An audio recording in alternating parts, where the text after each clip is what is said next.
Alors, est-ce que vous êtes déjà retrouvé dans une situation où vous vouliez donner le meilleur de vous-même et en même temps vous étiez préoccupé par votre capacité à y arriver?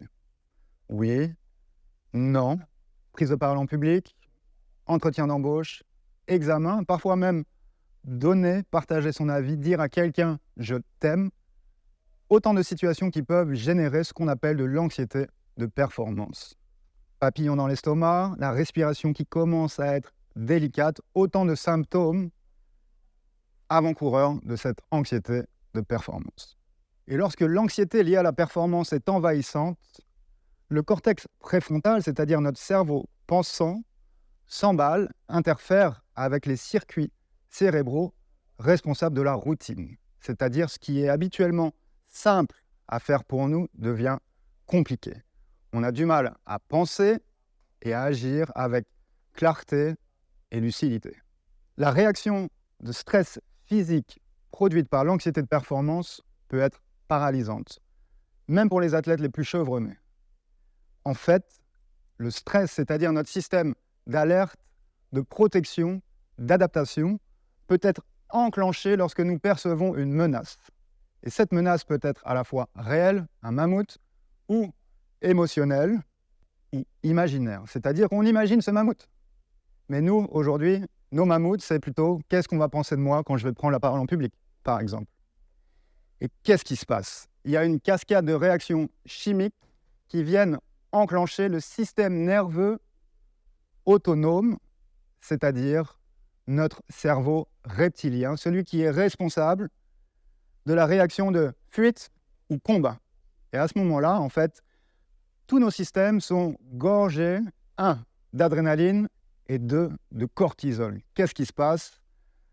Augmentation de notre fréquence cardiaque, du rythme respiratoire, ce qui permet un transfert de sang en direction du cerveau, mais aussi de nos muscles, des bras et des jambes.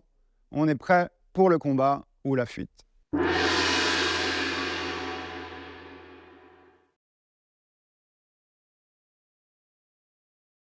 Et ça, c'est OK, en fait, quand on est véritablement en danger, mais ça devient un petit peu plus difficile si vient le moment de se lever pour prendre la parole.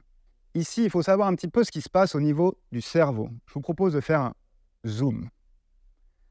En fait, le cerveau rationnel, le cerveau pensant, le cerveau cognitif, celui qui nous permet de planifier, qui nous permet de penser, de se projeter, représente qu'un tiers de notre encéphale. Il faut savoir que sous notre cortex, 2, entre guillemets, cerveaux sont présents. 1, le tronc cérébral, responsable justement de cette réaction de fuite ou combat, mais aussi de toutes les fonctions comme la digestion, la reproduction, etc., etc. Tronc cérébral, mais aussi le système limbique, parfois aussi appelé le cerveau émotionnel.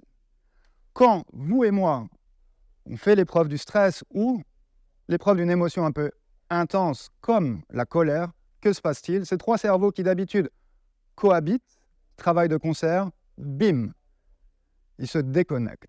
Et à ce moment-là, quand ces cerveaux sont déconnectés, c'est bien souvent le tronc cérébral, aussi appelé le cerveau reptilien, qui prend le dessus. C'est plutôt une bonne chose, en fait, quand vous et moi, on doit freiner très rapidement parce qu'il y a un enfant qui vient de traverser. On ne cogite plus.